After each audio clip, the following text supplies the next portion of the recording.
What is up, Earth's mightiest subscribers? It's Ernie, Blerd without fear.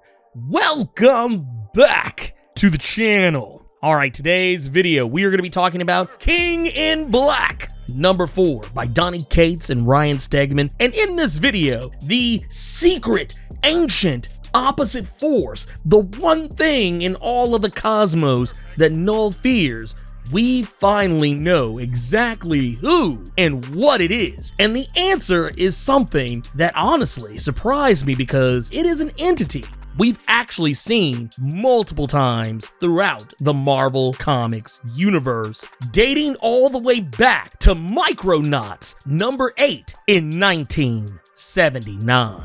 That's right, we're going to talk about all that and more right now. But first, let's hit that intro. Word to wise, grass only greener when it's fertilized. Gave them truth in these songs, they prefer to lies. Destiny beautiful, adrift in her purple eyes. You can't see me, you Stevie. Wondering how I reach more evolutions than Evie and make it look easy. Okay, so the main thing you need to know with King in Black is that right now, this particular point in time, we do know that, of course, thanks to some of the instances that have occurred in the Venom comics, we know that during the attack on Knull inside of the Hive, Flash Thompson was able to transform himself into an anti-Venom version of the Grendel. We also know that Rex Tyler has been turned and is now working for Knull. And now that we get back to King in Black number 4, we're returned to the perspective of Dylan Brock, who is now surrounded by Knull's Hive, and Knull is sweet-talking him something fierce. He's trying to get Dylan to cave in, to turn himself over into Knull's thrall, bringing up the notion that technically, in some ways, he is, in fact, Knull's son, even though the Hive created him to destroy Knull. But all the while this is going on, Dylan is getting a telepathic message, and this whole time, we don't really know who this person is who is coordinating all of this person who is basically telling Dylan what to do.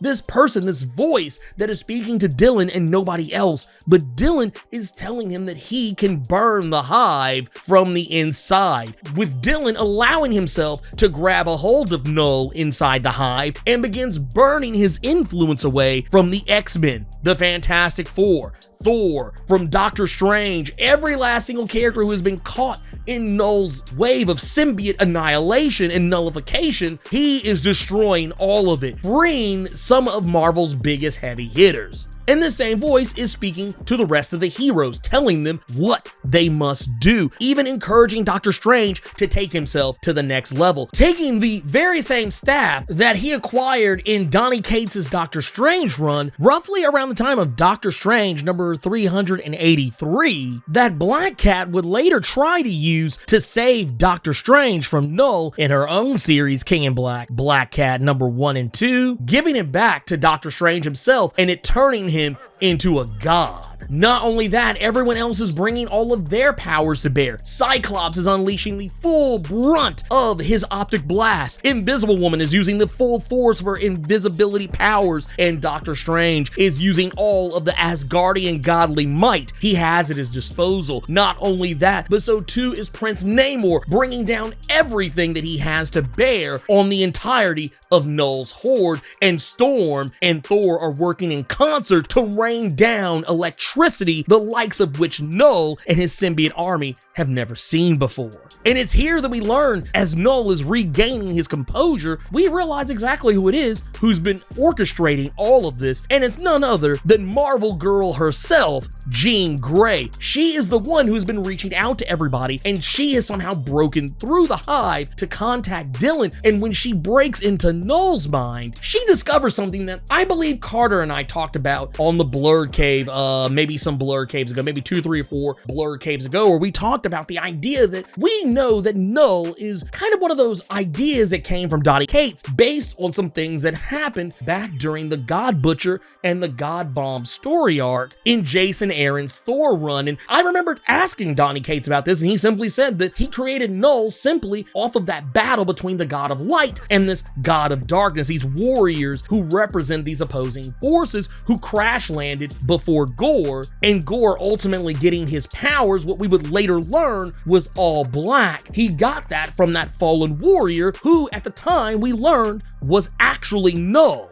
We often posited that, okay, so this equal and opposite force that Knull is afraid of, what if that was that other warrior? When are we going to learn the true identity of that warrior of light, this God of light that Knull is terrified of? Well, it just so happens we're going to learn in this issue. Marvel Girl is going to crack the whole thing wide open when she breaks into Knull's mind and finds there's really nothing there she can use to hurt him. But she does learn about that opposite entity, and the entity is still locked outside of Earth because the dome surrounding Earth that's made of symbiote, Knull, has left that there. No one's been able to destroy it, though we have seen that Silver Surfer was able to do it just the same. He did it actually in the previous issue of King in Black #3. We've also seen that T'Challa has been able to do this in the King in Black Black Panther #1 one-shot, whereby using the combined might of the Hand of Bast, a weapon that is meant to destroy the Phoenix itself, and him updating Ulysses' claw sonic arm, he was able to tear a hole big enough that you could actually see down into the continent of Africa from orbit. Apparently, Silver Surfer is going to do it yet again. Those holes no longer exist. Apparently, they either closed up or they're just being ignored. However, whatever the case is, he creates another hole for the entity to pierce through,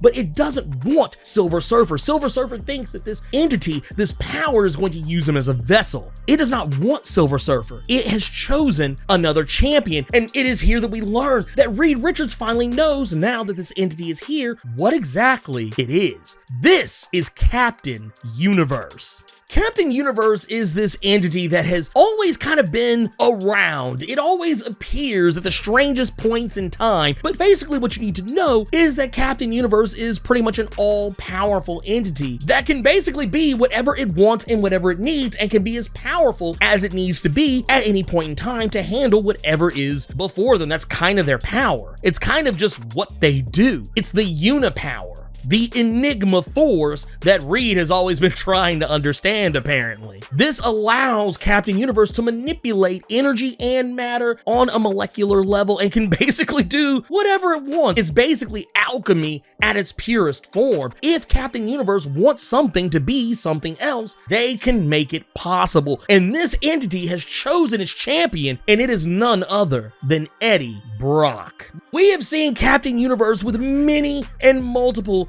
different hosts over time. We have seen the Captain Universe entity be wielded by the likes of characters like the Invisible Woman, like Spider-Man, Deadpool, Doctor Strange, the Hulk, even Miles Morales in his old universe of the Ultimate Marvel Universe, Earth 1610, he has even wielded it at one point in time. Silver Surfer and X-23 at points have wielded it. We have seen this entity be wielded by so many various and sundry characters, and now we have learned that Captain Universe has been back retconned into being the opposite of Knull. And this is actually one of those moments where I kind of feel like, yeah, this is the moment that I think I've been waiting for in King in Black, where, yeah, okay, we got all the bleak stuff out of the way. Now we can focus on actually defeating Knull. We're finally at that point, that logical point where we've finally given Knull that bloody nose that we've been waiting on, and now it's time to whip that candy ass. But I'm here for it. I enjoy this so much because it's one of those things that's very much like Donny Cates. Something that, Cates has done throughout his entire Venom run is taking things that seem innocuous, things that people probably won't consider, taking things from the past, like, I don't know, Captain Universe for that matter, and turning it into something that is more geared towards Venom's universe. He did this with Thor. He took the Thor character and brought Thor in and connected him to Venom's corner of the Marvel Comics universe, something that up to that point had never been attempted before. And I'm here for it. I want to see more of this. I can't wait to see how Eddie Brock is going to wield the Captain Universe powers, and yeah, it's going to be awesome. It's going to be awesome. It's such a wild and crazy out of left field thing, but I mean, really, when you think about it now, it's like, yeah, now it all makes sense. But anyways, if you enjoyed this video, Hulk smash that like button and make sure to share this video all over the internet and with your friends so they can know how you leveled up your comic book big brain in regards to the Marvel Comics event King in Black and Captain Universe's return. Also, make sure you hit that subscribe button, keep it plus ultra, and sound off in the comments.